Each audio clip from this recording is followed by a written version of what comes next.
सो हम ये कहते हैं ना कि why do main chase bad guys, ठीक है, ये क्यों है? हाँ. उसका एक बहुत बड़ा रीजन ये है कि maybe they were raised in a patriarchal household जहाँ पे dad was the leader, so they are attracted to men who are more dominating, जबकि ये अनहेल्दी है बिकॉज आपने इनिशियली तो अट्रैक्शन ले लिया. कई बार ना it's very difficult to identify कि सामने वाला इंसान टॉक्सिक है या नहीं है. Very good. तो वो जो हिडन टॉक्सिसिटी होती है वो कैसे आइडेंटिफाई करें? देखिए, सबसे पहला हिडन टॉक्सिक, देखिए to much of everything is always bad. हद से ज्यादा प्यार देना सफोकेशन हो सकता है. सफोकेशन हो सकता है. हद से ज्यादा अंडरस्टैंडिंग देना अनकेयरिंग बिहेवियर हो सकता है. I don't care, I understand, हाँ नहीं ओके, तुम जहां भी हो. हद से ज्यादा केयर करना कंट्रोलिंग भी हो सकता है. हाँ. कि I care about you, don't talk to this person, this might happen. What is this?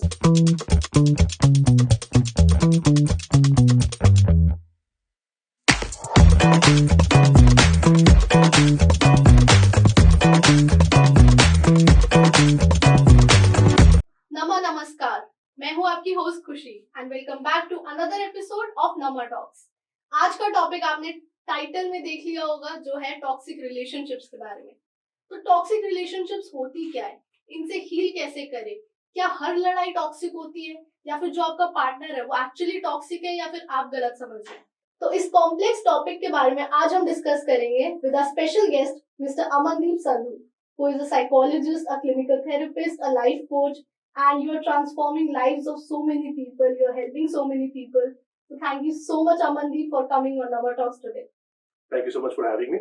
It's a great. I am so excited because आज दो psychologists बैठे, people who have knowledge of psychology, वो दो लोग बैठे हैं और ऐसा एक सेंसिटिव टॉपिक डिस्कस करने के लिए बैठे हैं जो आई थिंक हर किसी ने लाइफ में फेस किया है, अपने फ्रेंड्स को फेस करते हुए देखा है, अपने पेरेंट्स को फेस करते हुए देखा है. एंड इस टॉपिक के बारे में हमें डिस्कस करना बहुत जरूरी है आज.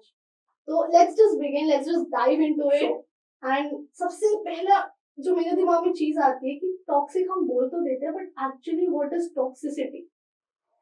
आई think that's an excellent question to begin with. So toxic ये वर्ड ना आजकल बड़ा इन फैशन है. हाँ. तो हर कोई आजकल किसी को भी टॉक्सिक बोल देता है कि मुझे आपकी बात पसंद नहीं आई, आप टॉक्सिक हो. लेकिन ये सच नहीं है. सो टॉक्सिक कुछ सर्टेन बिहेवियर्स होते हैं जो सामने वाले इंसान को बहुत अनकंफर्टेबल फील करवाते हैं, या आपको ऐसा फील करवाएं कि आप अपने तरीके से ऑपरेट नहीं कर रहे हो, आपको चेंज होके अपने आप को बदल के ऑपरेट करना पड़ रहा है. तो ये एक टॉक्सिक बिहेवियर हो सकता है. इसमें बहुत सिंपल सी चीज है, जैसे कि हम कहते हैं कि कोई इंसान मुझे मैनिपुलेट कर रहा है ये करने के लिए, मुझे फोर्स किया जा रहा है. तो ये डेफिनेटली टॉक्सिक ट्रेट है. सेकंड, अगर हम इसके अंदर बात करें, अगर कोई इंसान आपको इमोशनली ब्लैकमेल कर रहा है, तो वो भी टॉक्सिक है. क्योंकि आपको अनकंफर्टेबल बना के अपने मतलब की बात निकलवाई जा रही है कि जो उनको पसंद है. तो जिस बिहेवियर में मैं as a person uncomfortable feel कर रहा हूं, वो मेरे लिए टॉक्सिक है, पहली बात. दूसरी बात, इसी का एक और एंगल है. अब लोग बोलेंगे कि अमन ऐसे तो मुझे किसी की बात माननी ही नहीं चाहिए. देखिए क्या होता है कि एक होता है कि मुझे पता है कि क्या सही है क्या गलत है. ह्यूमन इंटेलिजेंस बहुत ज्यादा इवॉल्व्ड है. हम सबको पता है अगर हमने गलत किया है तो हमने गलत क्यों किया है. वी नो इनसाइड कि हमने क्या किया. एब्सोल्युटली, हमें पता है कि हमने गलत किया है, हमें पता है जो हम कह रहे हैं वो भी गलत है, और हमें पता है कि जो हम इस इंसान से करवा रहे हैं वो गलत है, चाहे हम ओपनली एक्सेप्ट ना करें. बिल्कुल. लेकिन हम क्यों करते हैं? क्योंकि मेरे लिए ये इजी है, कन्वीनियंट है. जब हम इस बात को समझ जाते हैं और अपने ये जो हमारे अंदर के इमोशनल ट्रिगर्स को हम थोड़ा सा ओवरकम कर लेते हैं, तो हम रियलाइज करते हैं कि हमारा बिहेवियर इतना टॉक्सिक नहीं है, बिकॉज हम सामने वाले के भी कंफर्ट लेवल को एक्सेप्ट कर रहे हैं. तो वो जरूरी हो जाता है. अब इसके अंदर टॉक्सिक बिहेवियर्स, अगर मैं नॉर्मली बात करूं कि क्या क्या टॉक्सिक बिहेवियर्स है, तो हमने बात की इमोशनल मैनिपुलेशन की, वो टॉक्सिक बिहेवियर है. Aggressive behaviour of any kind, वो टॉक्सिक है.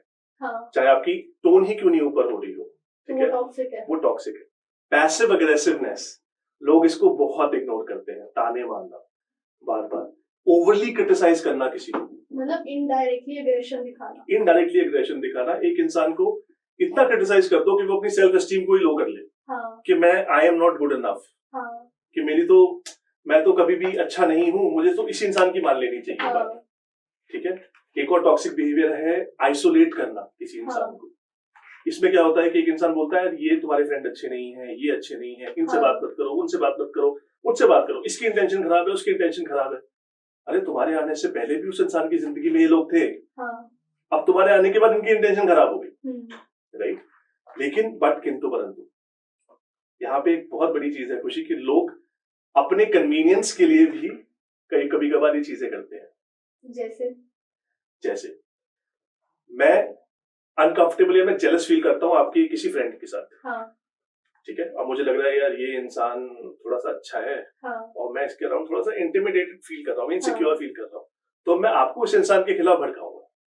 अगेन मुझे पता है जो मैं कर रहा हूँ वो गलत है, मे बी आप दोनों की फ्रेंडशिप अच्छी है, लेकिन मैंने क्यों किया, अपनी इनसिक्योरिटीज को हाइड करने के लिए। तो कई लोग अपने इश्यूज के साथ डील नहीं करना चाहते, अपने इमोशनल बैगेजेस को एड्रेस नहीं करना चाहते, एक्नॉलेज नहीं करना चाहते, तो क्या करेंगे, सामने वाले इंसान को मैनिपुलेट करो क्योंकि वो कन्वीनियंट है, वो इजी है कि वो इंसान मेरे हिसाब से अडॉप्ट कर जाए, मुझे नहीं चेंज होना, राइट।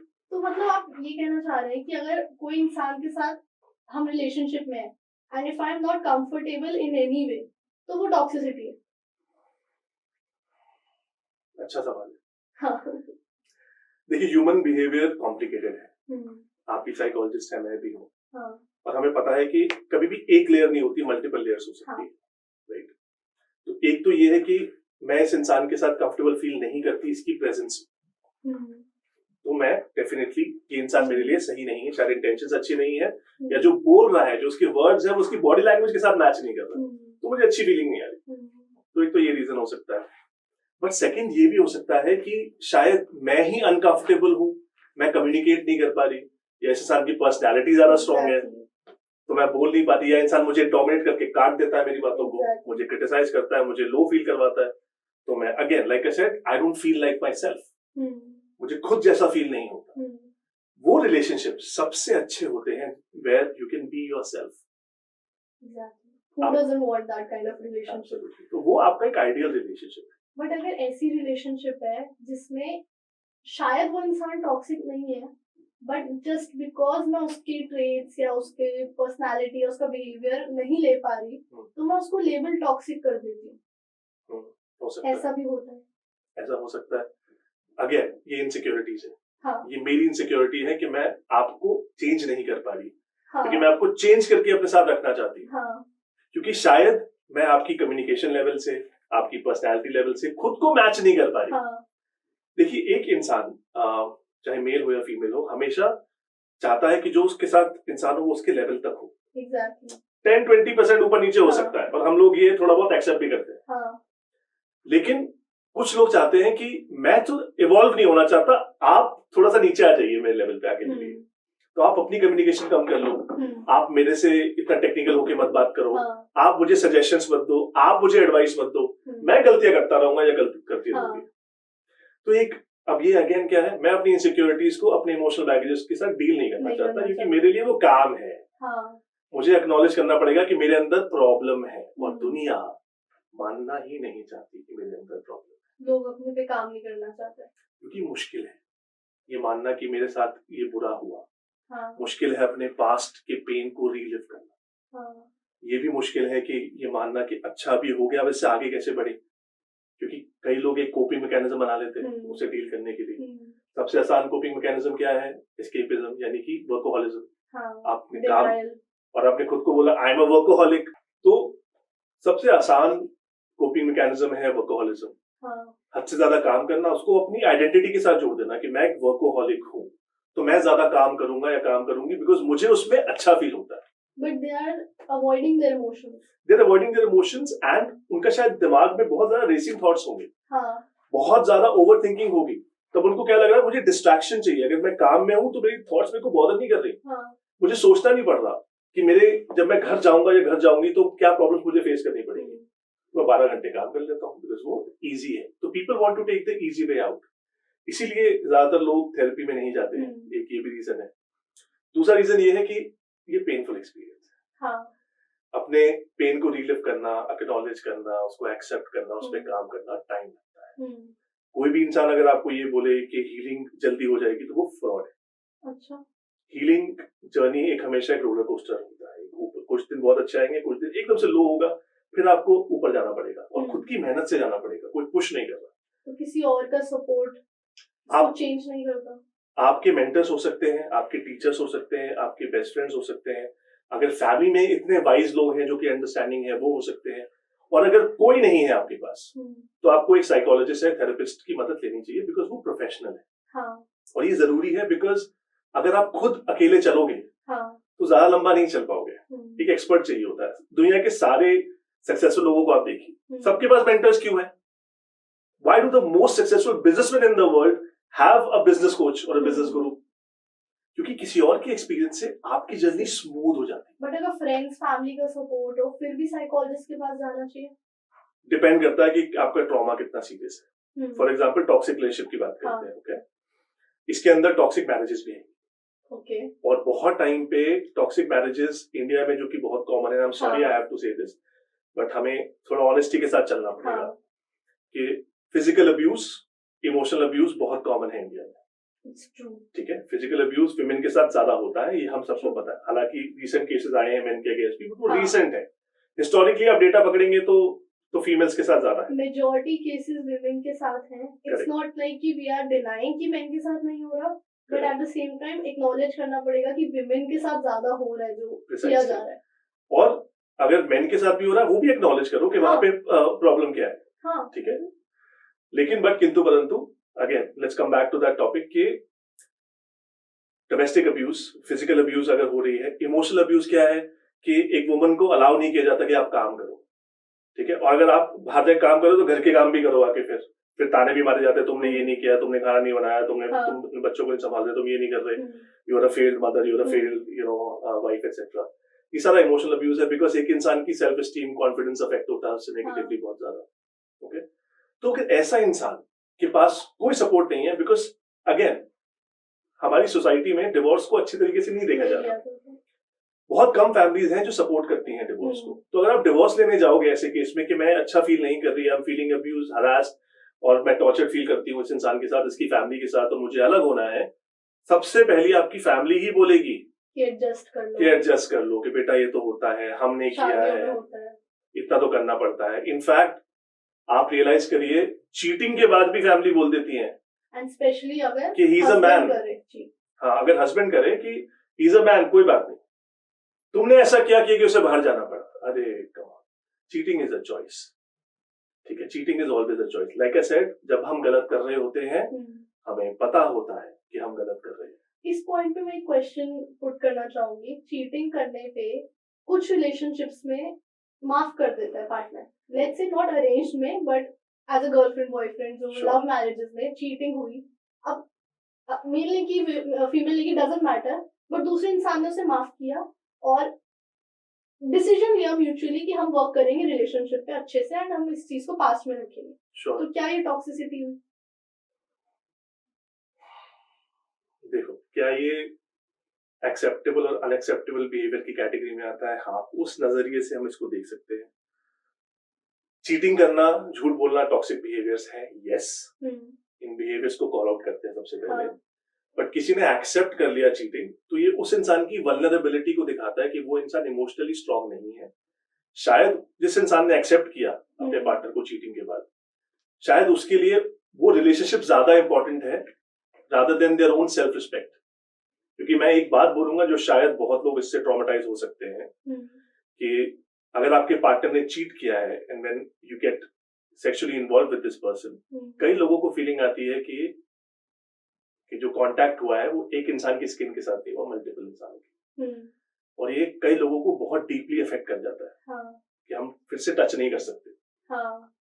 अब कई लोग हैं जिनकी सेल्फ रिस्पेक्ट हाई है, जो बोलते हैं कि नहीं, I can not accept this, मैं ये नहीं सह सकता, तो लेट्स कॉल इट ऑफ। कई लोग हैं जो कहते हैं कि मेरी इमोशनल नीड ज्यादा है, मैं चाहती तो नहीं हूँ एक्सेप्ट करना, लेकिन मैं क्या करूं, मेरा कोई सपोर्ट नहीं है, मैं इसके बिना नहीं रह पाऊंगी या रह पाऊंगा, मेरी इमोशनल वल्नरेबिलिटीज है, मैं इंटरनली स्ट्रांग नहीं हूँ, मेरी सेल्फ रिस्पेक्ट इतनी हाई नहीं है, मेरी सेल्फ एस्टीम इतनी हाई नहीं है, तो मैं खुद को लो कर लेती हूँ और रिलेशनशिप को हाई कर देती हूँ। अगेन वो सब आता है कि कितने आप इक्विप्ड हो, आप अपने आप को कितना स्ट्रांग देखते हो, और क्या आपको लगता है कि आप अकेले भी रह सकते हो। हाँ, कई लोगों को लगता है कि जब तक मैं रिलेशनशिप में नहीं हूँ मेरी कोई लाइफ की अहमियत ही नहीं है, वैल्यू ही नहीं है। हाँ, कई लोग, हर एक इंसान की मैं बात नहीं कर रहा, हाँ, बट कई लोगों को ऐसा लगता है। और कई लोगों को ऐसा लगता है कि मेरा रिलेशनशिप इतना स्ट्रांग होना चाहिए, बिल्कुल परफेक्ट होना चाहिए, लिस्ट बनी हुई है।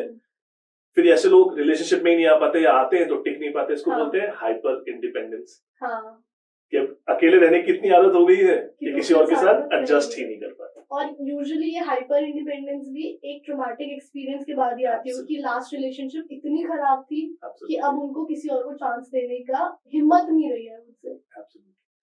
देखिए, साइकोलॉजी के अंदर इसको एक ट्रॉमेटिक एक्सपीरियंस बोलते हैं, आपको भी पता है। मैं इसको बोलता हूँ नेगेटिव इमोशनल एक्सपीरियंस। ओके। हर चीज ट्रॉमा नहीं हो सकती, हर चीज ट्रॉमा के बाद पीटीएसडी या पोस्ट ट्रॉमेटिक स्ट्रेस डिसऑर्डर आपको क्रिएट नहीं करेगी आपकी बॉडी, आपके माइंड में। लेकिन एक नेगेटिव इमोशनल एक्सपीरियंस NEX, ये आपकी लाइफ में एक नेगेटिव बिहेवियर पैटर्न को जरूर क्रिएट कर देगा। मतलब कि उसका इम्पैक्ट इतना आएगा कि हमारा बिहेवियर या कुछ पर्सनालिटी में ऐसा चेंज आएगा जो हमारी फंक्शनिंग को खराब कर देगा। एब्सोल्युटली। इसमें एक टॉक्सिक बिहेवियर का एक एग्जांपल लेते हैं। मान लीजिए मेरे पास पार्टनर के साथ मेरी बहुत लड़ाई होती थी, ठीक है, और हर आर्ग्यूमेंट एकदम से एस्केलेट होता था और बहुत लोग मतलब आपस में चिल्लाते थे एक दूसरे के साथ, काफी एग्रेसिव हो गए। अब ये रिलेशनशिप खत्म हो गया, लेकिन मैं अपने इमोशनल बैगेजेस कैरी कर रहा हूँ या कर रही हूँ नेक्स्ट रिलेशनशिप में, ठीक है। तो अब जो मेरा नेक्स्ट पार्टनर होगा, अगर उसने मुझसे जरा सा कन्फ्रंट भी कर दिया, जरा सा डिसएग्रीमेंट भी हो गया, तो मेरे पास के सारे ट्रिगर, सारे इमोशनल बैगेजेस आगे आ गए, और मेरा नेगेटिव इमोशनल एक्सपीरियंस यहाँ पे हमें को ट्रिगर रिस्पॉन्स क्रिएट कर ले, तो मैं सीधे भाग जाऊंगी कि मुझे बात नहीं करनी, ये तो एक्सेप्टेबल ही नहीं है। वो इंसान सॉल्व कर रहा है। One of the biggest problems that leads to a toxic relationship is lack of communication. अगर आप कम्युनिकेट नहीं कर रहे हैं अपने पार्टनर से, तो आपका रिलेशनशिप 100% टॉक्सिक होगा। बट अगर सामने वाला ही कम्युनिकेट नहीं करना चाहता, तो भी टॉक्सिक होगा, बिकॉज एक इंसान से रिलेशनशिप नहीं बनता, ताली दो हाथ से बजती है। तो इसमें कम्युनिकेशन इज वेरी इंपॉर्टेंट। अब कम्युनिकेशन में भी लैक ऑफ कम्युनिकेशन हो सकता है कि मैं आपको टाइम नहीं दे रहा हूँ, ये हो सकता है कि मैं आपके साथ सीरियस बातें नहीं कर रहा हूँ, तो मैं डीप नहीं जाना चाहता, मैं अपने बारे में शेयर नहीं करना चाहता, या फिर मैं इनकम्प्लीट कम्युनिकेशन करता हूँ, हॉट एंड कोल्ड बिहेवियर, कुछ दिन मैं आपको अच्छे से बात कर रहा हूँ और फिर मैं गायब हो जाता हूँ। आप विश्वास करिए, आज की डेट में 50% of toxic relationships are because social media पे लोगों ने डार्क साइकोलॉजी या रिवर्स साइकोलॉजी देख ली है, पढ़ ली है, समझ ली है, और वो रिलेशनशिप में लगाते हैं पावर डायनामिक्स के लिए। करेक्ट। फॉर एग्जाम्पल, ये जो है कि ज्यादा इंपॉर्टेंस मत दो, चेज करवाओ, डोंट बी द चेजर, ये एक कभी भी एक लव की रिलेशनशिप को क्रिएट नहीं कर सकता, क्योंकि लव के अंदर चेज नाम की कोई चीज नहीं होती। Love is about surrendering, love is about loving the person unconditionally without thinking कि जो मैं कर रहा हूँ वो कभी वापस मिलेगा या नहीं मिलेगा। हम इसलिए करते हैं बिकॉज हम करना चाहते हैं, क्योंकि हमें उस इंसान के लिए करना है। एग्जाम्पल लेते हैं अनकंडीशनल लव का। People love their dogs, their pets, वो अनकंडीशनल प्यार है। हम तो नहीं एक्सपेक्ट करते कि वो इंसान मुझे आई लव यू बोलेगा, लेकिन आप उसको दिन में 100 बार आई लव यू बोलते हो। सेम पे बच्चों को, एब्सोल्युटली एब्सोल्युटली। बच्चा कर दे तो हमें एज अ पेरेंट बड़ी खुशी होती है, बट नहीं भी करे तो भी हम प्यार करेंगे। हम तो अनकंडीशनल प्यार कर रहे हैं, लेकिन ये पार्टनर के साथ नहीं करेंगे। Exactly. क्योंकि मेरे पास का नेगेटिव इमोशनल एक्सपीरियंस यहाँ पे ट्रिगर हो गया। आई थिंक हम इंस्टाग्राम पे ऐसी कंटेंट देख रहे हैं जिसमें लोग ऐसे एडवाइजेस दे रहे हैं कि अगर आपका पार्टनर ये करता है तो वो ये है, या फिर ऐसे करते हैं तो ये रिलेशनशिप टॉक्सिक है। करेक्ट। हम खुद नहीं जज कर रहे कि क्या सही है क्या गलत, और फिर हम इतना high level of ego state में चले जाते हैं कि we are not ready to compromise. Right. But do you think compromising is giving into the toxic relationship then? Depends. अगर स्टार्टिंग में ही आप कॉम्प्रोमाइज कर रहे हो और आपके कॉम्प्रोमाइज की वजह से रिलेशनशिप चल रहा है, तो वो टॉक्सिक रिलेशनशिप है। ओके। क्योंकि वो आपको डोमिनेट किया जा रहा है कि अगर तुम ये नहीं करोगे, वो कंडीशनल है, ये नहीं करोगे तो ये नहीं मिलेगा। अगेन कंडीशनल आ गया वहां पे। लेकिन अगर आपके रिलेशनशिप को 1 साल 2 साल 3 साल हो गए हैं, तो वो रिलेशनशिप आपको इतना प्यारा होना चाहिए, कितनी वैल्यू होनी चाहिए उस रिलेशनशिप की, आपको अपनी लाइफ में उस रिलेशनशिप से काफी पॉजिटिविटी या कुछ एनर्जी या फिर कुछ सपोर्ट मिलता है। उसके लिए कॉम्प्रोमाइज करने में क्या बुराई? एक बहुत सिंपल सी बात है खुशी, हम लोग जिंदगी भर कॉम्प्रोमाइज करते आए हैं अपने मॉम डैड के साथ। कोई भी ऐसा इंसान नहीं होगा जिससे अपने मॉम डैड के साथ कॉम्प्रोमाइज ना किया हो, चाहे उनके टाइमिंग्स के साथ, चाहे उनके फाइनेंसेस के साथ, कितना अफोर्ड कर सकते हैं, कितना मुझे दे सकते हैं, अब मुझे अपनी लिमिट्स में रहना है, या मेरे को अपने मॉम डैड से ऐसे बात करनी है, ऐसे नहीं करना, हम कॉम्प्रोमाइज करते आए, दैट्स ट्रू, एडजस्टमेंट करते आए, अपने पार्टनर के नाम पे आके नहीं करना। बिकॉज फिर वही हो ना, हम उससे अपना मान ही नहीं रहे, हम उसे मान रहे हैं कि वो एक थर्ड पर्सन है। एब्सोल्युटली। तो जब हम एक इंसान को थर्ड पर्सन की कैटेगरी में रखेंगे, वो आपकी फैमिली कैटेगरी में कभी नहीं आ सकता।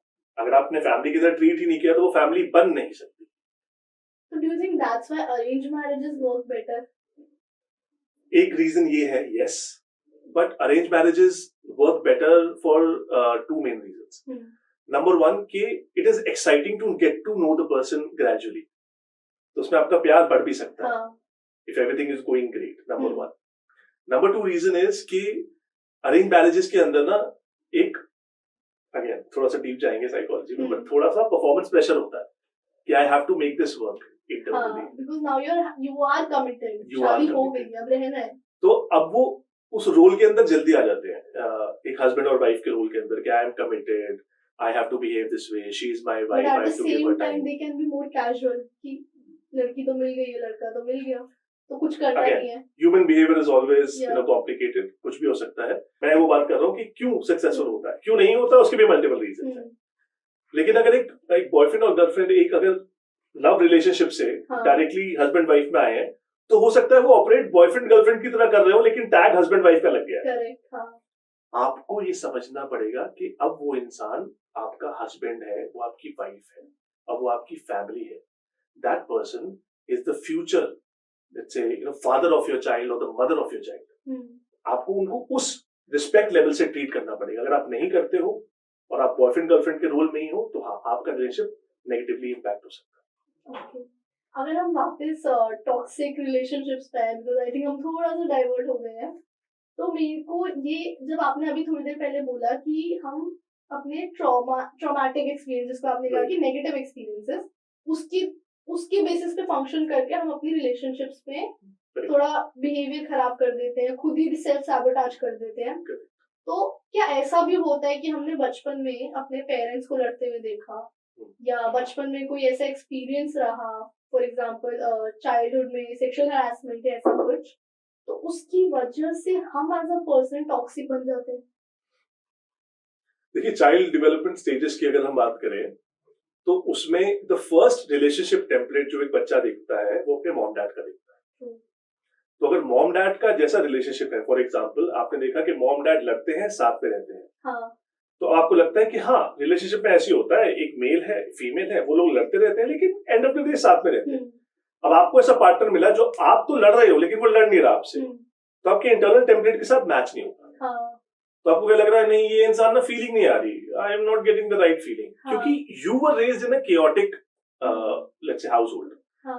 तो आपका जो टेम्पलेट है, आपको देखना पड़ेगा कि ये इंसान मुझसे लड़ाई नहीं कर रहा, ये हेल्दी है, ये मुझसे अब भी प्यार करता है, टेंशन देता है, रिस्पेक्ट करता है, या करती है, फॉर एग्जाम्पल। ओके, दोनों जेंडर्स में हो सकता है।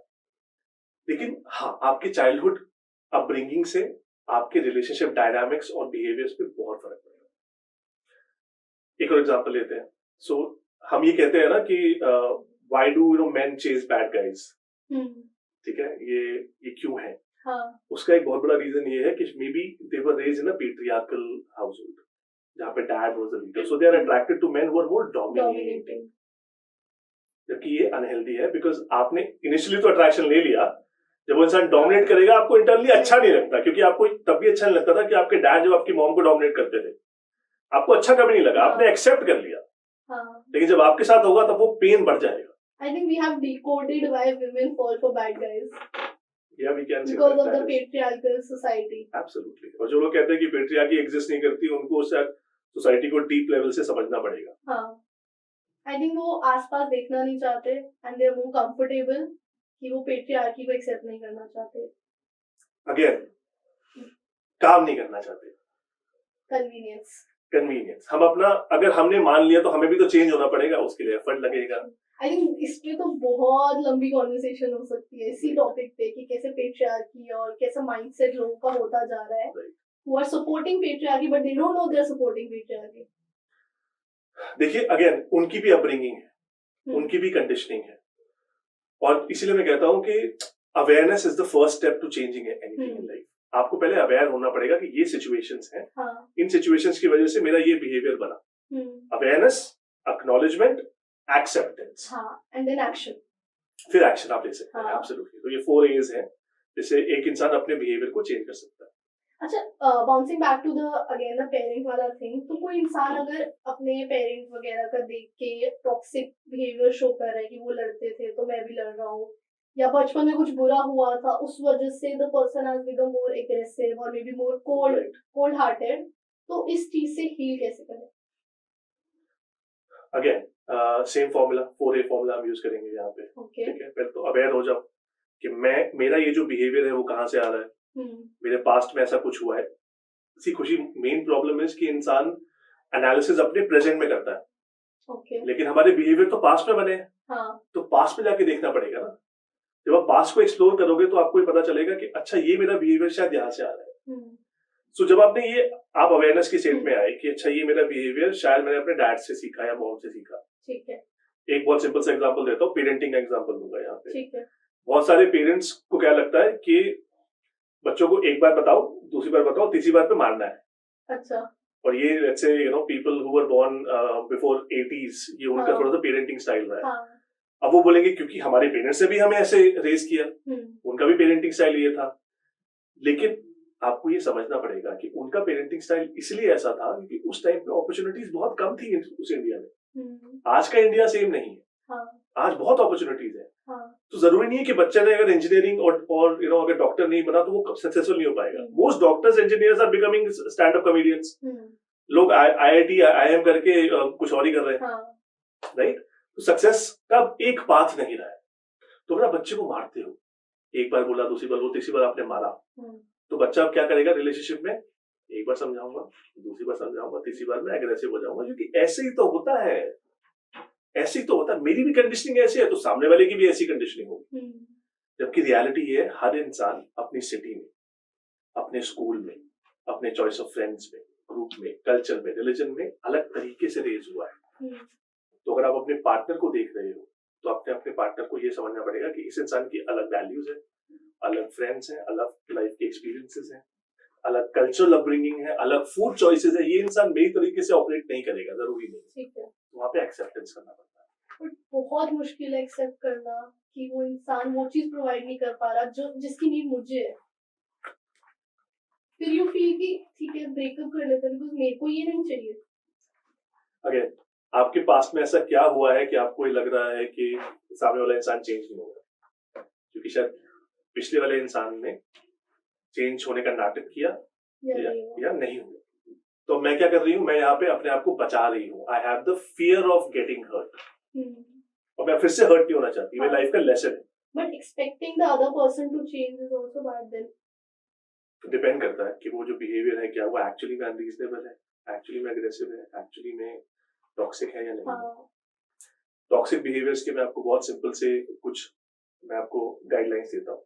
नंबर 1 इज अगर excessive protectiveness, excessive aggressiveness, excessive jealousy, excessive controlling behaviour, किससे बात करनी है किससे नहीं करनी है, excessive level of criticism, anything in excess. थोड़ा बहुत सामने वाला इंसान में भी दिमाग है, वो आपको बता सकता है। वो इंसान कह सकता है कि आई केयर फॉर यू, मैं नहीं चाहता कि आप ये गलती करो। बट हर बार आप पार्टनर बनिए, उसके मॉम या डैड बनने की कोशिश मत करिए। ठीक है। जनरली मेन डैड बनने की कोशिश करते हैं और मेन मॉम बनने की कोशिश करती है। Stop being that. ठीक है। ठीक है। आपको सिर्फ सिंपल सी चीज करनी है, accept your partner and please understand people are allowed to make mistakes. हर एक इंसान अपने लाइफ के लिए स्वयं जिम्मेदार है। कहते हैं सवारी अपने सवाल की स्वयं जिम्मेदार। सिमिलरली अगर वो गलती कर रहा है या कर रही है, करने दो, सपोर्ट में रहो, साइड में रहो। अगर आपने डोमिनेट किया, अरे मैंने तुम्हें बोला था, तुमने फिर वही किया, तुम में दिमाग नहीं है, तुम्हें समझ में नहीं आता, तुम ऐसी तुम वैसी, तो आप टॉक्सिक हो। क्योंकि आप एक इंसान के पूरे फेज में गलती के टाइम पे उसको एकदम से और बुरा फील करवा रहे, तो ये टॉक्सिक है। एंड उस टाइम पे फिर वो इंसान और अकेला फील करता है जिसने गलती की हो। एग्जैक्टली। क्योंकि जो एक इंसान was supposed to support me, supposed to understand me all the time, वही इंसान नहीं समझ रहा। वही सबसे ज्यादा बुरा फील करा रहा है। मेरे दोस्तों ने इतना बुरा फील नहीं कराया, लेकिन तुम तो सबसे ज्यादा कह रहे हो। जबकि तुम्हें तो बोलना चाहिए कि अच्छा हो गया, चलो अब आगे इसको कैसे ठीक करें। तो ये होता है। तो अगर हम एक्सेप्ट नहीं कर रहे सामने वाले इंसान को तो हम टॉक्सिक है।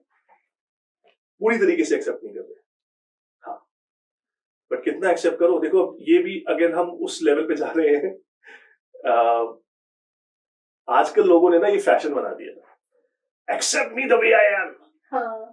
अरे भाई, you are carrying too many emotional baggages, ठीक है, specially, and I am sorry if I have to be little gender specific here, but generally women use this term more. Accept me the way I am, don't try to change me. But a woman, as soon as she comes into your life, she will try to change you. She will say कि इस female best friend से बात नहीं करना, इससे ये नहीं करना, ये क्या है, तुम ऐसे कैसे ड्रेसअप करते हो, तो ईटिंग हैबिट्स कितनी खराब है, तुम you don't do this, you don't do that वगैरह, वीडियो गेम कितनी खेलते हो, दोस्तों से कितनी बातें करते हो. She will find all of that acceptable, but she may not like it when the man says the same thing.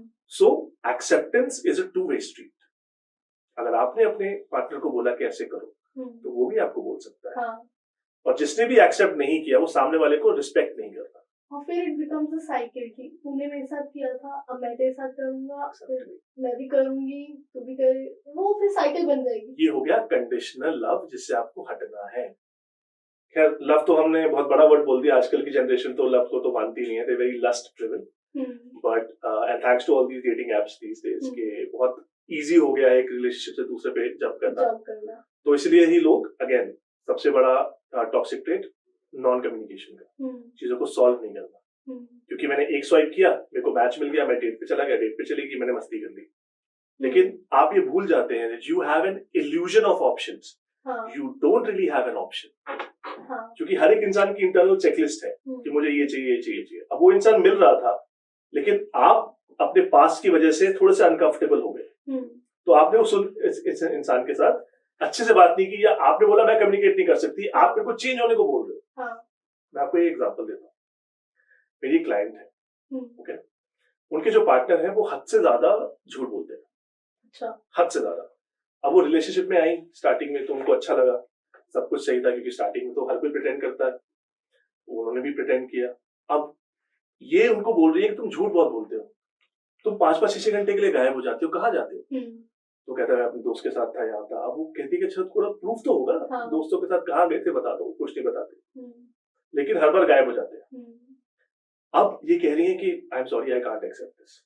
That's okay. तो वो इंसान कहता है तुम मुझे बदलने की कोशिश कर रही हो, you have to accept me the way I am. ये क्या है? Emotional manipulation. तो लोग अपने आदतों को, नेगेटिव बिहेवियर्स को चेंज नहीं करना चाहते या एफर्ट नहीं डालना चाहते. मैं सबकी बात नहीं कर रहा, बट कई लोग, और जो लोग नहीं कर रहे ये, वो सामने वाले के ऊपर डालते हैं, तो वहां पे ब्लेम साइकिल स्टार्ट हो जाती है. बट अगर वो नेगेटिव बिहेवियर उस इंसान के लिए नेगेटिव नहीं है, देन व्हाट?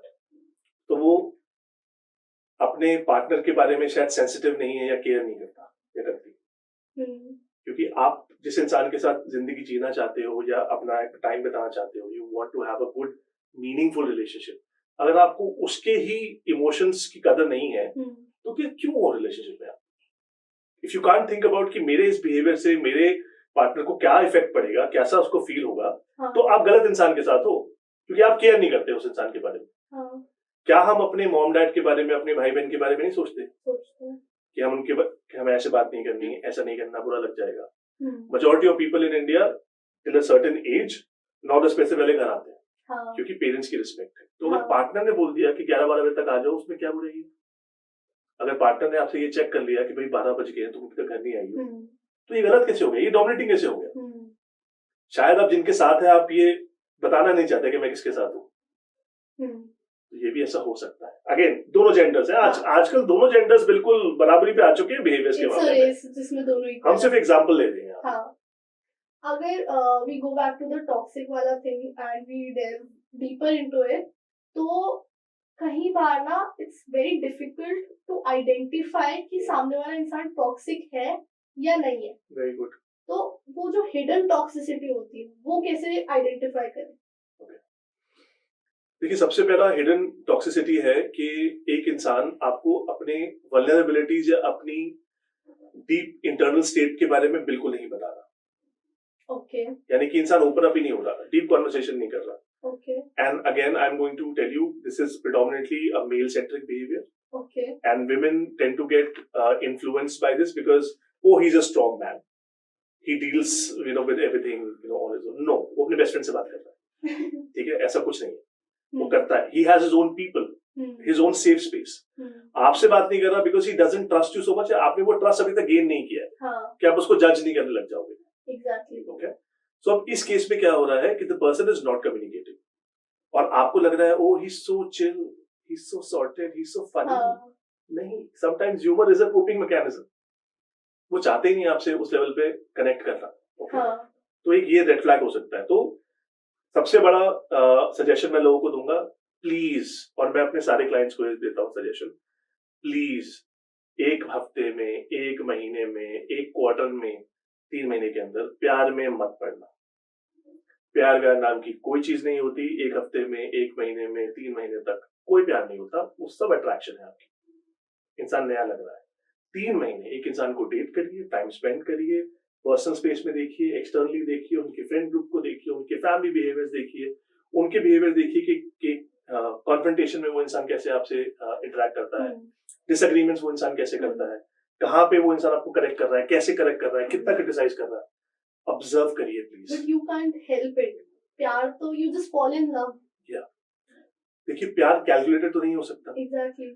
लेकिन एटलीस्ट आप खुद को तो कहीं ना कहीं प्रोटेक्ट करेंगे ना. आप प्रोटेक्ट क्यों करना चाहते हो? क्योंकि आपके साथ पास्ट में कुछ बुरा हुआ है, आप हर्ट हुए हो, तभी आप केयरफुल हो. तो केयरफुल होना तो बुरा नहीं है. अपने प्यार को मैंने ये नहीं बोला कि आप सीधा बिल्कुल 0% पे रहो. 50% से स्टार्ट कर लो ना. एक इंसान अच्छा लग रहा है, हर हफ्ते 10% बढ़ा दो, तब भी 2.5 महीने होते, 10 वीक्स.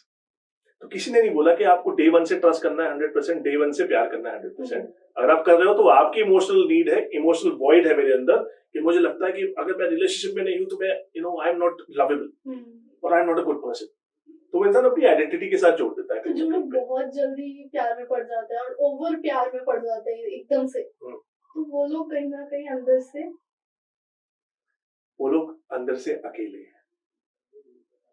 उनकी शायद फ्रेंड सर्कल नहीं है, उनका शायद एक सपोर्टिंग फैमिली, लविंग फैमिली नहीं रही. देखिए, कभी कभार मदर और फादर दोनों इंट्रोवर्टेड हो सकते हैं.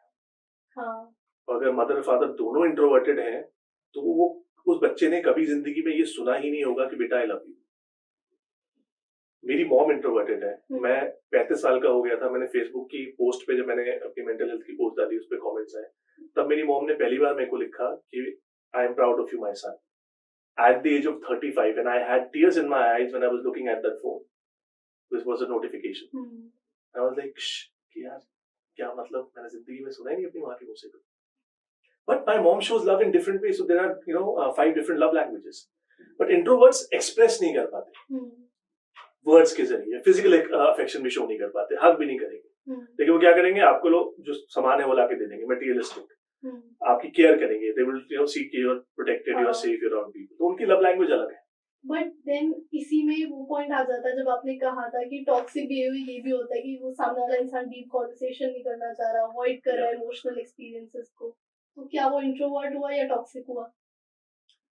सो वो इंसान इंट्रोवर्टेड भी हो सकता है और खुद को बचाने के लिए टॉक्सिक प्रिटेंड भी कर सकता है. ये अगेन एक डिफेंस मैकेनिज्म है.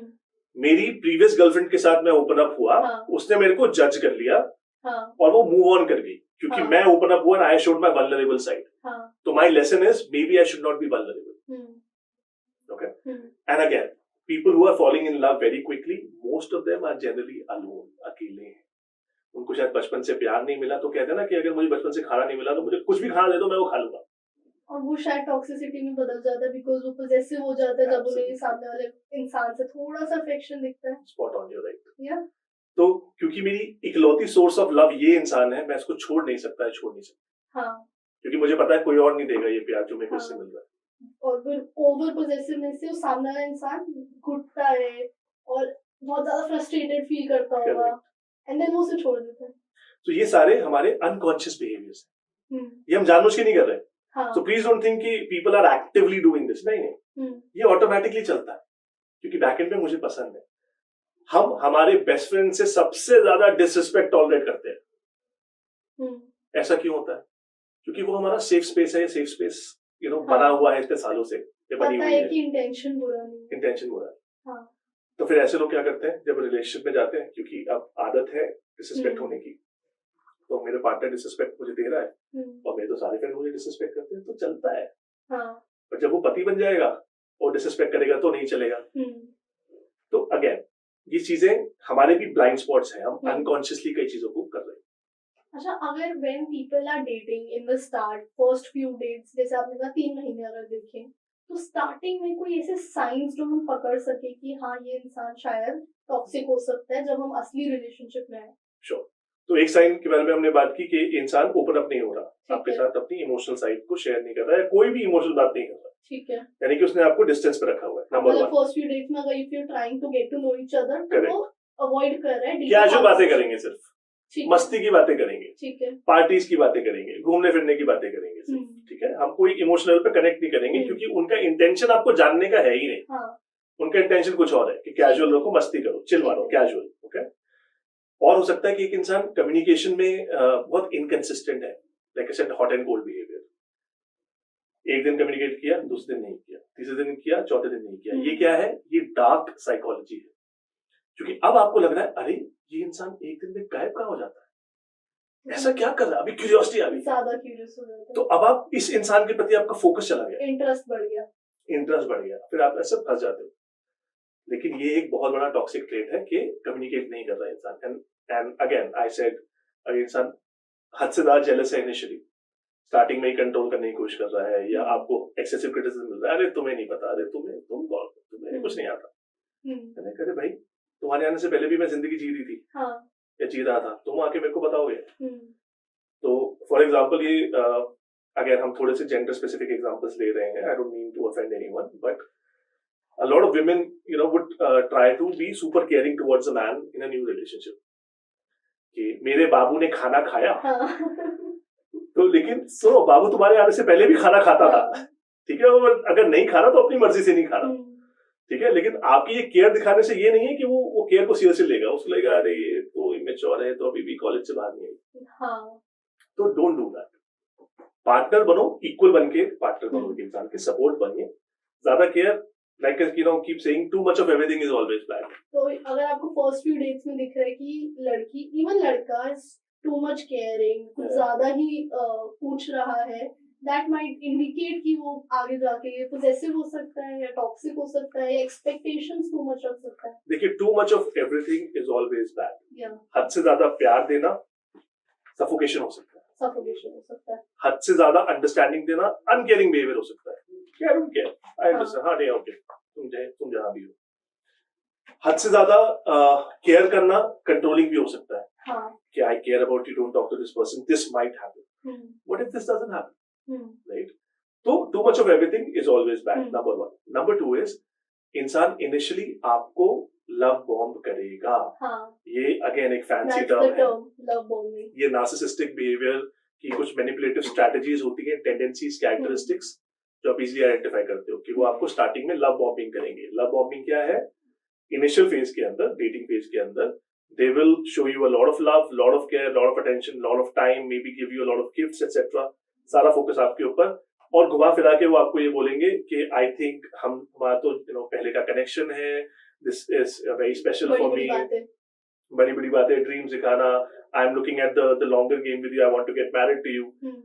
All of this is being done ताकि जो आपका सेल्फ डिफेंस मैकेनिज्म है वो थोड़ा लोअर डाउन हो जाए। आपको लगे अरे ये इंसान तो वैसे ही है जैसा मुझे चाहिए था, ये तो मुझे प्यार भी कर रहा है, अटेंशन भी दे रहा है, and all women want to be loved, let's be okay, everybody wants to be, not just women want love more, men want respect more, तो वो थोड़ा सा अलग एंगल है। अच्छा, but let's just say कि if a woman wants that and she's getting all of it, so she goes into this thing कि maybe it's the sign from universe, maybe this guy is claiming who he wants, this is my prince charming, I was always waiting for this guy, this is a divine sign, divine connection, उसमें चली जाती है। all of this is being done ताकि आपके guards नीचे आए and that person can easily slip into your pants, exploit you। सिर्फ use करने का एक तरीका है कि जो हम डेटिंग और कोर्टशिप का पीरियड है उसको हम कम कर दें, जो 3-4 डेट के बाद होता है वो 1 या 2 डेट। तो ये नार्सिसिस्टिक बिहेवियर है, बिकॉज एक नार्सिसिस्ट को हमेशा आप उसके लिए एक ट्रॉफी, एक एक्नॉलेजमेंट और एक एक विन से ऊपर कुछ नहीं है। उसको एक हमेशा एक सप्लाई चाहिए होगी. That's why lot of narcissist cheat regularly on their partners, because उनको वो एक्साइटिंग लगता है कि it's a win for me. It's like hunting for them. एक नार्सिसिस्टिक पार्टनर की क्या ट्रेट्स है? देखिए, नार्सिसिस्टिक पार्टनर तो दो टाइप के नार्सिसिस्ट होते हैं. एक होता है कोवर्ट, एक होता है ओवर्ट. ठीक है. तो कोवर्ट होते हैं हिडे हुए, हिडन, छुपे हुए होते हैं कोवर्ट. कोवर्ट मतलब छुपा हुआ. हाँ. ओवर्ट नार्सिसिस्ट होते हैं जो कि over the top, openly narcissism दिखाते हैं. तो जो ओवर्ट नार्सिसिस्ट है वो ग्रैंडियोस दिखाएंगे. I am better than everybody, superiority complex है, सुपीरियर फील करते हैं. एब्सोल्युटली सेल्फ सेंटर्ड है, दूसरों को नीचे दिखाना है. आप उनके सामने किसी और की बढ़ाई नहीं कर सकते. They might get angry, they might get upset. अच्छा. ओके. तो ये हो गए आपके अगेन हाई सेल्फ एस्टीम दिखाने वाले. अंदर से कुछ नहीं है बट दिखा रहे हैं, प्रिटेंड कर रहे हैं, अंदर से खाली है. तो ये नार्सिसिज्म है. राइट.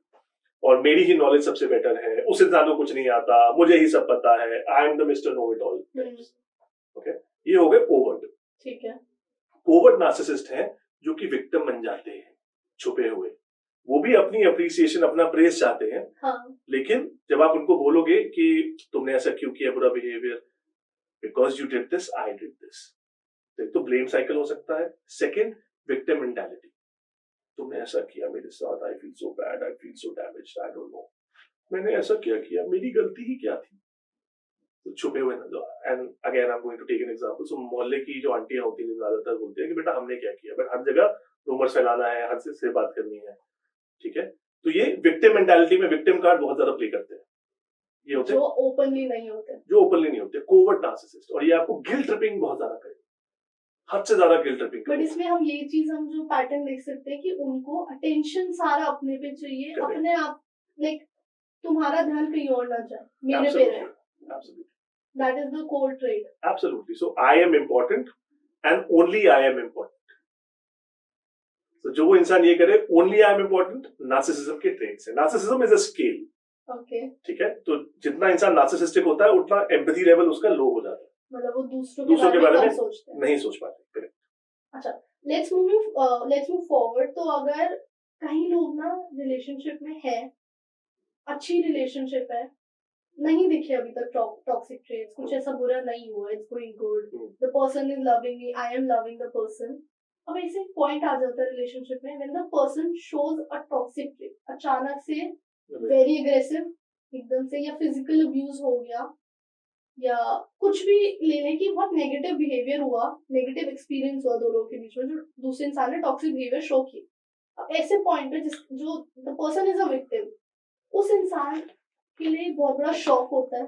डिनायल में चले जाते हैं. They are not ready to face कि हाँ ये मेरे पार्टनर ने मेरे साथ किया, वो ऐसा कर ही नहीं सकता. तो वो क्या करे ऐसे सिचुएशन में, वो कैसे इस चीज को एक्सेप्ट करे, and like they should know कि they need to step back now. देखिए, कुछ लोग एक्सपर्ट होते हैं अपनी इनर पर्सनालिटी, इनर ट्रेट्स को छुपाने में.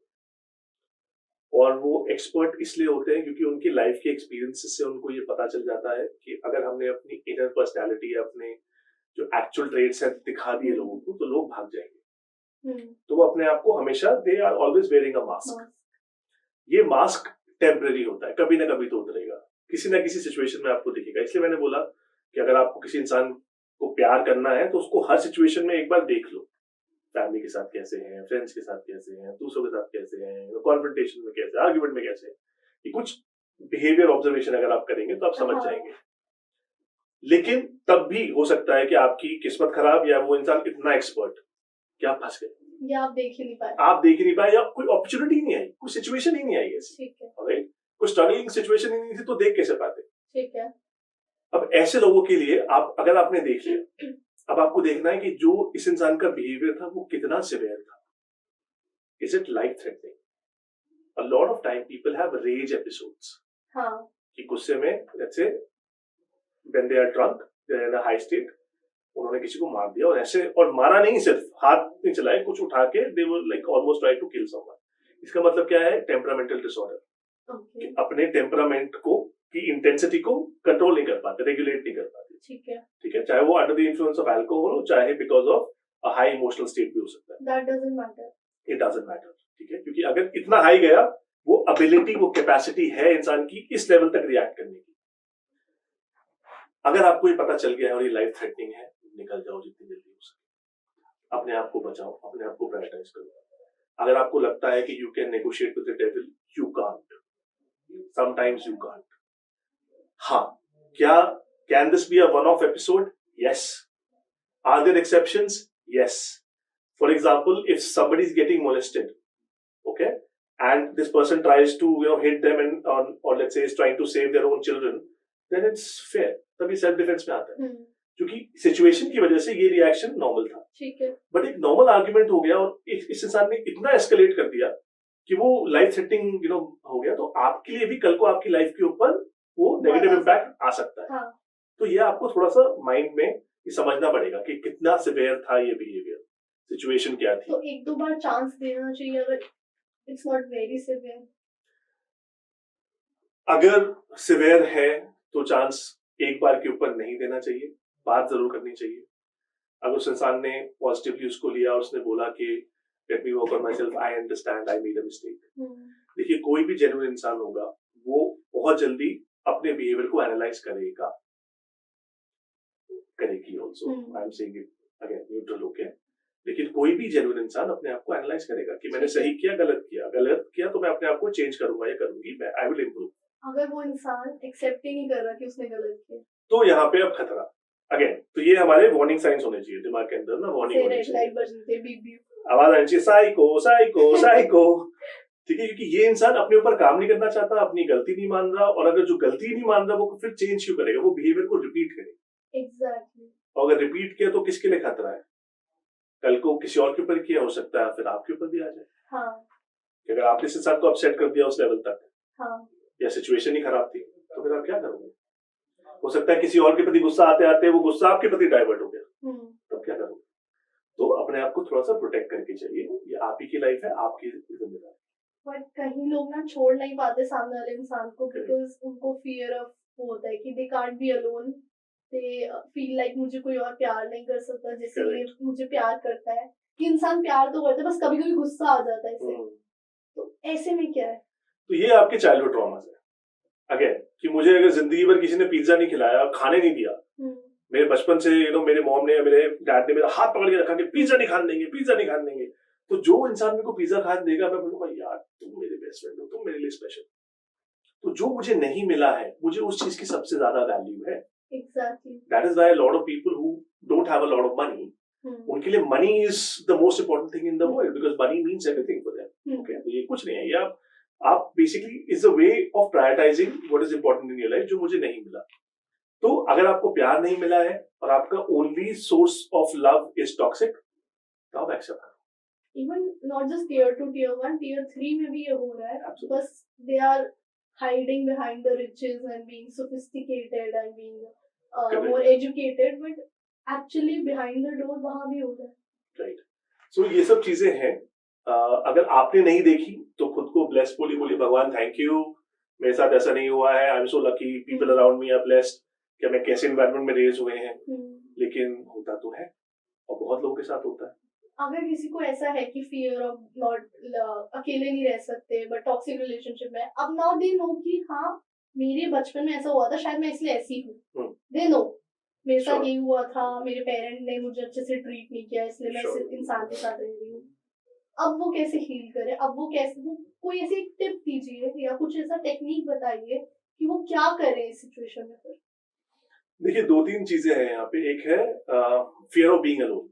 हाँ, कि मैं अकेली नहीं रह सकती। ठीक है, कि मैं अकेले रहने से मुझे डर लगता है। हाँ, ओके, इसके लिए एक सपोर्ट सिस्टम आपको बनाना पड़ेगा। ठीक है, you need good friends.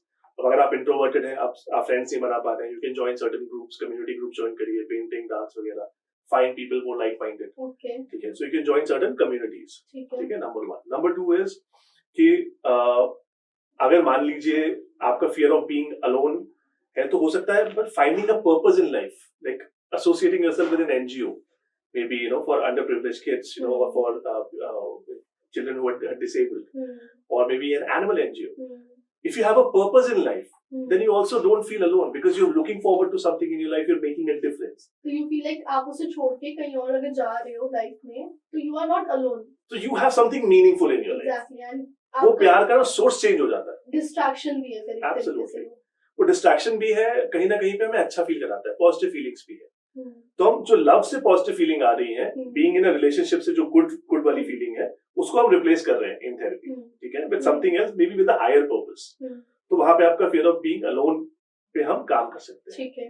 Second, third, fear of being abandoned भी हो सकता है. अबैंडनमेंट वाला फियर ज्यादा बड़ा होता है कि इसने मेरे को छोड़ दिया तो मैं अकेली रह गई तो, या फिर अगर मेरा डिवोर्स हो गया तो मुझे कोई एक्सेप्ट नहीं करेगा मेरी फैमिली में. I think that also leads to toxic behavior. That also leads to accepting toxic behavior. सबसे पहला तो if I don't want to be abandoned, then I'm always fearing somebody will leave me. So now I'm being insecure. छोड़ना दे, मैं क्या करूँ? So I'll become a people pleaser. I'll become a giver all the time. I'll tolerate abuse कि नहीं, मुझे तो कोई चाहिए. तो वो इंसान चिल्लाए, गुस्सा करे, कुछ भी करे, मुझे तो सब चलता है, मारे, कोई बात नहीं. Again, अगर आपको फियर ऑफ बीइंग हर्ट है, फियर ऑफ बीइंग अबैंडन्ड है, फियर ऑफ बीइंग अलोन है, तो पहले तो उनके बारे में समझिए कि ये कहाँ से आ रहे हैं. अवेयरनेस में जाइए, पास्ट में ऐसा क्या हुआ था, थोड़ा स्टडी करिए. अवेयरनेस है. एक्सेप्टेंस में आइए कि मेरे को अब ये है, अब how do I deal with this. Okay, अब हम बात करेंगे एक्शन की. अवेयरनेस हो गया, एक्नॉलेज कर लिए बिहेवियर्स, एक्सेप्टेंस में आ गए, अब एक्शन की बात करें. हाँ. तो एक्शन के लिए सबसे पहले तो आपको सेल्फ लव में जाना पड़ेगा. Okay. Lot of people don't love themselves because they don't like the version of the person who they are. उसके multiple reason हो सकते हैं. One reason is कि मैंने कुछ लाइफ में accomplish नहीं किया to love myself. So why do a lot of people go into physical fitness? Because they feel proud. Self love बढ़ता है. तो self love बढ़ता है कि I like the body I'm in. I'm feeling fit. I have energy. I feel power. I feel strength. I look good. I'm fitting really well in the clothes. हाँ. तो ये क्या है? Self love बढ़ाता है. So fitness can also help you. A lot of people, go into education. They study something new. Most of these healers, manifestation coaches, most of life coaches are people trying to help others. इसको हम बोलते हैं wounded healer archetype. अच्छा. Wounded healer का मतलब है कि मेरे साथ तो बुरा हुआ था, मैं किसी और की जाके हेल्प करूंगा तो मुझे अच्छा फील होगा. मैं खुद के ऊपर नहीं काम कर रहा, बट मैं किसी और को अपने सोर्स ऑफ हैप्पीनेस बनाऊंगा. तो wounded healer archetype है. तो most of the manifestation coaches इनको लगता है, या healers भी इनफैक्ट, ठीक है, लाइफ कोचेस भी हो सकते हैं, कि हम किसी और की हेल्प करेंगे तो I get a very good feeling in life. तो शायद मैं भी हील हो. जबकि असली में आपकी हीलिंग होगी जब आप खुद के ऊपर काम करेंगे. Why do I not love myself? What are the things about me that I don't like? Work on that. I am not very confident. Learn public speaking skills. I can't speak English very fluently. English सीखिए, communicate करना सीखिए. ठीक है. मैं अच्छा नहीं दिखता, dressing up सीखिए, पर्सनैलिटी बनाना सीखिए, खुद को एक्सरसाइज करना सीखिए. देखिए, हमेशा एक इंसान के साथ एक चीज काम करेगी जरूरी नहीं है, but you can try different things and you will know what works on you. Absolutely. आप चीजों को ट्राई करिए और देखिए कि मुझे इसमें खुशी मिलती है. म्यूजिक सीखिए. लेट्स से आपने म्यूजिक सीखा, फिर आपने म्यूजिक प्रोड्यूस किया, बनाया, आपने ऑनलाइन डाला, lot of people are uploading you. मुझे अच्छा फील हो रहा है. Now I am an artist. तो मेरा सेल्फ लव बढ़ गया. आई थिंक लोग आर्ट के थ्रू ज्यादा निकाल पाते हैं अपने इमोशंस को एंड ऐसे फियर्स के साथ डील करना. It's a way of creative expression. या ठीक है, इसको हम कैथार्सिस बोलते हैं. या राइट, इन साइकोलॉजी के टर्म्स में. अनदर थिंग इज कि ग्रेटिट्यूड बहुत जरूरी है.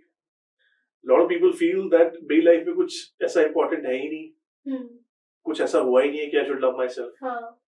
Do you have a roof? Do you eat 3 meals a day? क्या आप 3 टाइम पे खाना खा रहे हो?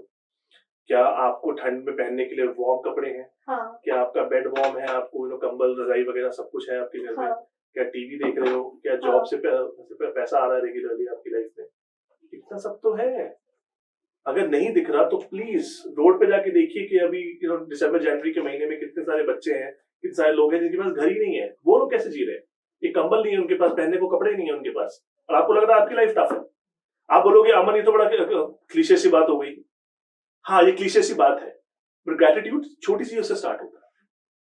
आप पहले तो ये देखो कि क्या क्या भगवान ने मुझे दिया है, नंबर 1. नंबर 2, आप देखो कि कई लोगों के पेरेंट्स अनएजुकेटेड थे, तो उतना कुछ दे नहीं पाए। आपके पेरेंट्स एजुकेटेड है, वो अंडरस्टैंडिंग है, वो समझते हैं। आपके पेरेंट्स अलाइव है, your parents are alive, go hug them, just say I love you dad mom, thank you so much for doing this for me. आपने इस लायक बनाया है, इतना तो किया। हम लोग वो भी नहीं करते। तो ग्रेटिट्यूड छोटी से छोटी चीजों से होता है। मेरे बेस्ट फ्रेंड है, आई एम थैंकफुल कि आप हमेशा रहे, क्योंकि ह्यूमन मेंटालिटी है, जो चीज हमें इजीली मिल जाएगी we take it for granted, और जैसे ही वो छिन गई, ओह अब पैनिक आ गया, ओह अब बरी आ गई। तो ग्रेटिट्यूड प्रैक्टिस करने से regularly you start counting your blessings, you very thankful towards God, towards the life that you have. I think उससे हम अपनी लाइफ का अप्रिसिएशन बढ़ जाती है। You feel good, you feel more positive, तो you don't take shit from anybody. अपने आप फियर ऑफ बीइंग अलोन चला जाता है। You feel blessed in your own self. You love who you are and what you've become in your own journey, and your self-esteem, self-worth goes up. Exactly. That is why you don't take bad behavior. You don't accept. fear अपने आप ही गायब हो जाएगा, कम हो जाएगा, क्योंकि अगर मान लो फिर से कोई ट्रिगर हुआ तो वो आ सकता है, ठीक है, बट हाँ आप काफी हद तक मिनिमाइज रिड्यूस कर सकती हो। अब आप बोलोगे कि अमन कितना टाइम लगेगा इसमें, depends on every single person. मेरे पास क्लाइंट्स आते हैं जो लोग 10 साल से मेडिसिन ले रहे हैं, anti anxiety pills, anti depressants, sleeping pills, mood regulators, और वो आके बोलते हैं कि अमन हमें 3 महीने हो गए थेरेपी में, हम ठीक नहीं हो रहे। 10 साल का डैमेज हील करने के लिए कम से कम 10 महीने तो दो खुद को। खुद को दो, don't be unfair to yourself. ये इम्पेशंस, परफेक्शनिज्म क्यों आ रहा है? और किसने बोला है कि अगर आप 3 महीने में ठीक नहीं हुए तो दुनिया खत्म हो जाएगी? आपके पास टाइम है। Go easy on yourself, be kind to yourself. Mental illness से जब तक, अगेन न्यूरोसिस साइकोसिस की बात होती है, साइकोलॉजिकल डिसऑर्डर्स में मेडिसिन की जरूरत पड़ेगी। न्यूरोसिस जो न्यूरोलॉजिकल डिसऑर्डर्स हैं, जो आपकी इमोशनल डिसऑर्डर्स हैं, हम ऐसे पैदा नहीं हुए थे, कुछ लाइफ में ऐसा हुआ कि मेरे को वो ट्रॉमा आया या मेरे नेगेटिव बिहेवियर्स बने और अब मैं उससे कोप नहीं कर पा रहा है, डील नहीं कर पा रही, तो ये मेरे न्यूरोलॉजिकल डिसऑर्डर्स है, न्यूरोसिस। ये ठीक हो सकते हैं थेरेपी से, इसके लिए सपोर्ट सिस्टम से भी ठीक हो सकते हैं। तो जरूरी है आप अपने ट्रस्टेड मेंटल हेल्थ प्रोफेशनल के पास जाएं, उनसे कंसल्ट करें, और ये भी जरूरी है कि आप अपने ऊपर हमेशा काम करते हैं। एग्जैक्टली, लाइक जो ये मेंटल हेल्थ सपोर्ट लेना, किसी प्रोफेशनल से बात करना, that is the first step to healing, I think. No, healing starts from within. मुझे लगता है कि बिना एक्सेप्टेंस हीलिंग नहीं आ सकती। हाँ, एंड अगर आप साइकोलॉजिस्ट के पास जा रहे हो ना, तो you have accepted that there is something wrong that you need to work on. Absolutely. Khushi, आज की दुनिया की सबसे बड़ी प्रॉब्लम ये नहीं है कि लोग हील होना नहीं चाहते, प्रॉब्लम है किसके पास जाए। एक और जो बहुत बड़ी प्रॉब्लम है कि आजकल किसी के पास, at least in metro cities, big cities, किसी के पास टाइम ही नहीं है किसी को देने के लिए। अगर पहले के टाइम पे, आज से a decade back, work pressure इतना नहीं होता था, परफॉर्मेंस प्रेशर इतना नहीं होता था लोगों के ऊपर, ठीक है। आजकल हम सब ने सोशल मीडिया की वजह से अपने कुछ वर्चुअल गोल्स बना लिए हैं, ठीक है, कि I have to travel 30 countries before 30, ठीक है, I have to make 40 million before 40। ये सब बकवास है। आपने पैसे से अगर अपनी सेल्फ वर्थ और अपनी अकम्प्लिशमेंट, अपनी हैप्पीनेस को जोड़ दिया तो फिर इट्स अ फॉरएवर चेस, क्योंकि वो टारगेट कभी खत्म नहीं होगा। लेकिन जैसे मैं स्ट्रगल की बात कर रहा था, तो अगर आपके अच्छे फ्रेंड्स नहीं हैं जो आपको सपोर्ट दे सके, अगर फैमिली सपोर्टिव नहीं है, तो मेंटल हेल्थ प्रोफेशनल के पास जाइए, क्योंकि आपके पास कोई चॉइस भी नहीं है। लेकिन फैमिली अच्छी है, सपोर्ट कर रही है और आपको हेल्प मिल रही है हीलिंग में, तो ठीक है, अच्छा है। अगर लेकिन तब भी फैमिली भी अच्छी है, सपोर्ट सिस्टम भी अच्छा है, फ्रेंड्स भी हैं, सब लोग सपोर्ट करते हैं, लेकिन आई एम स्टिल डिप्रेस्ड, मुझे नहीं पता कि मैं क्या करूं। फॉर एग्जांपल अतुल सुभाष के केस में क्या हुआ था बेचारे के साथ। He had a supporting family, ठीक है, he had friends also he was talking to, but वो बता नहीं पाया, वो एक्सप्रेस नहीं कर पाया। तो इन दैट केस अगर वो एक साइकोलॉजिस्ट के पास चले जाते तो थोड़ी हेल्प हो जाती। Of course, but I think जो वो करके गए हैं वो आई थिंक इंडिया के लिए बहुत अच्छा है, because at least there is an example now. या बट आई थिंक रिसेंटली ऐसा सेम केस दोबारा हुआ, तो इज इट कि उनको देख के उन्होंने ऐसा किया? बहुत मुश्किल है।